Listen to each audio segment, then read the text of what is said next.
आपका स्वागत है हमारे YouTube चैनल कहानी का जादू पर।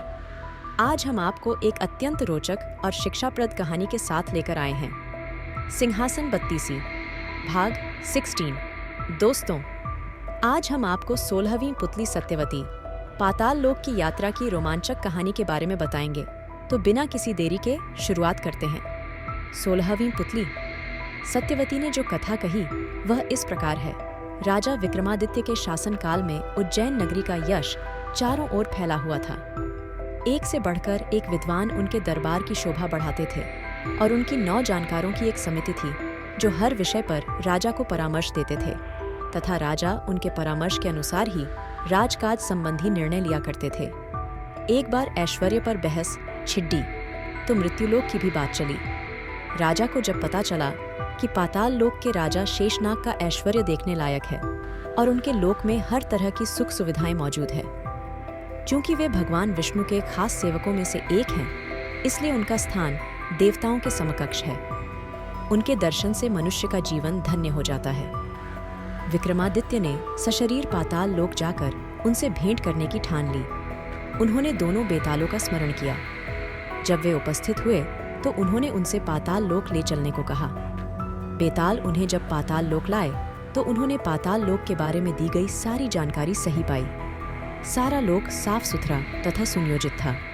हीरे जवाहरात से पूरा लोक जगमगा रहा था। जब शेषनाग को खबर मिली कि मृत्युलोक से कोई सशरीर आया है तो वे उनसे मिले।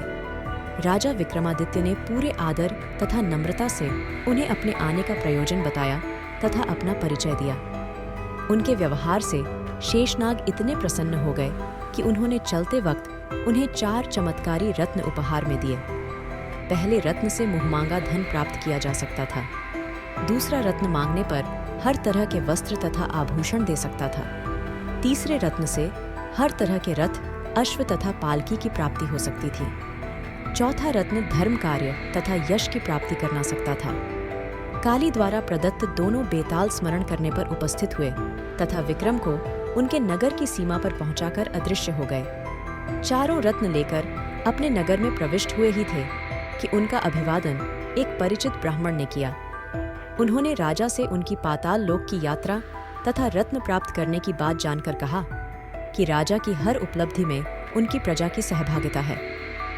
राजा विक्रमादित्य ने उसका अभिप्राय समझकर उसे अपनी इच्छा से एक रत्न ले लेने को कहा। ब्राह्मण असमंजस में पड़ीडेच गया और बोला कि अपने परिवार के हर सदस्य से विमर्श करने के बाद ही कोई फैसला करेगा। जब वह घर पहुंचा और अपनी पत्नी, बेटे तथा बेटी से सारी बात बताई तो तीनों ने 3 अलग तरह के रत्नों में अपनी रुचि जताई। ब्राह्मण फिर भी किसी निष्कर्ष पर नहीं पहुंच सका और इसी मानसिक दशा में राजा के पास पहुंच गया। विक्रम ने हंसकर उसे चारों के चारों रत्न उपहार में दिए।